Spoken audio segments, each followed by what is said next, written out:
The professor found a charred unknown creature. He was about to put it into a jar and take it away, but when it touched water, it suddenly came back to life. The professor was amazed by what he called a miracle of life. Only the little boy beside him understood. This was the beginning of a catastrophe for all humanity. In the next moment, the bug shot out of the jar and stuck firmly to a man's neck. The man struggled with all his strength, finally tore the bug off and threw it to the ground, but no one noticed. A dark object crawled into the wound. The professor dismissed it as a normal insect bite and casually said, "Just disinfect it." The boy urgently warned. The man had been parasitized by the bug. He must be isolated immediately, or the consequences would be unimaginable. But no one believed him. They all thought he was just a kid making things up, unaware that the boy was actually a genius biologist. Just a day ago, he had led a research team into a mysterious area known as the Forbidden Zone of Life. There they accidentally discovered a bug no one had ever seen before. His teammates found that the creature contained powerful anti-cancer proteins with breakthrough potential for cancer treatment. Everyone thought this was a miracle in medical history, but when a teammate tried to take the bug away,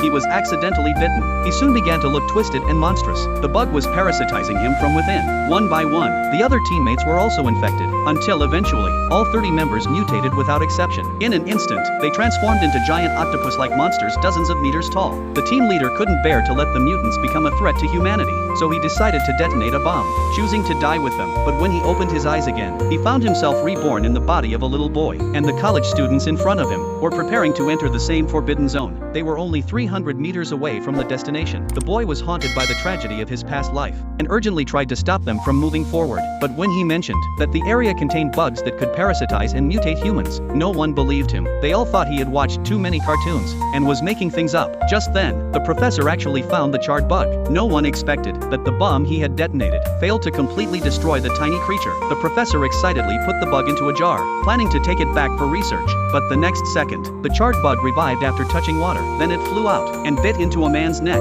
Even though he forcibly pulled it off, he couldn't stop the parasite from entering his body. That night, something terrifying happened. As the man's girlfriend lay down blindfolded on the bed, the man began to mutate. Several tentacles grew from his back and stabbed straight into her ears. In the next second, she died on the spot. Coincidentally, a brother and sister saw everything through the door. The sister's scream caught the mutant's attention, and he immediately chased after them. The terrified siblings fled in panic. After a tense chase, they made it to the lab. What was worse, the professor had secretly brought the bug into the lab. The siblings told everyone that the bitten man had turned into a monster and had even killed his girlfriend, urging everyone to leave immediately. But still no one believed the boy. They thought he was just a paranoid child. Soon after, a tentacle-covered monster appeared at the door, but unexpectedly, it was the man and his girlfriend who walked in. The siblings broke into a cold sweat because they clearly saw the man kill his girlfriend, yet now she had changed clothes and appeared alive in front of them. No one expected the parasite could not only control a dead body, but also